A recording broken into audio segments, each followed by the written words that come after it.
Dinwiddie on top. Dinwiddie driving right at the hoop. Lays it up, lays it through.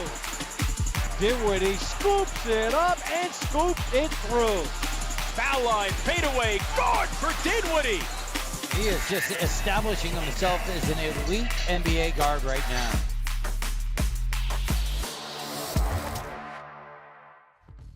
Let's get back to the NBA on First Take. The Brooklyn Nets, along with the Charlotte Hornets, opened their facility yesterday. The Nets are the first of the New York teams to resume training camp. And so now we have the pleasure of welcoming in Nets guard Spencer Dinwiddie to the show. Thanks so much for being with us, Spencer. And I want to start with what has been communicated to you guys from the team about getting back to the facility and the potential resumption of the NBA season. Number one, thank you guys for having me. But we actually don't know too much more than the general public right now. Adam Silver is, doing his thing as a commissioner and relaying the messages, and Michelle Roberts, as our union president, is doing her thing as well. So we're just kind of playing it by ear. We did open up the practice facility, but it's not mandatory that we go back to New York as of this moment right now. And so we're just continuing our training and trying to stay as ready as possible. Great to have you on the show. What we've heard about is a bubble. And players either would or would not be allowed kind of freely to move in and out of the bubble. I think if there's a bubble and people are restricted from moving in and out, you guys are going to finish your season most likely. I wonder if people do move in and out, if that's not the case. If something happens where there's an interruption, season can't be completed. As a player, what would you prefer? Would you prefer a bubble where you can move in and out, raising the risk, or one where you're more restricted, which kind of stinks for you, but on the other hand, you guys might finish the season?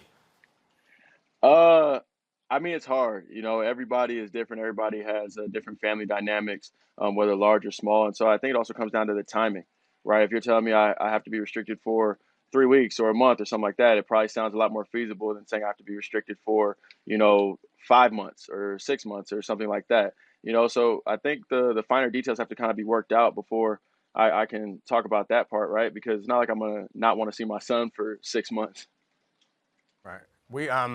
Damian Lillard made comments recently that got a lot of attention, and I frankly liked them, saying that he didn't want to go there if he didn't have a chance. You guys are firmly in the 7th seed. There's not really many contenders coming in. How did you feel about the idea of teams who are out of the running in the East getting an opportunity to play their way into a playoff?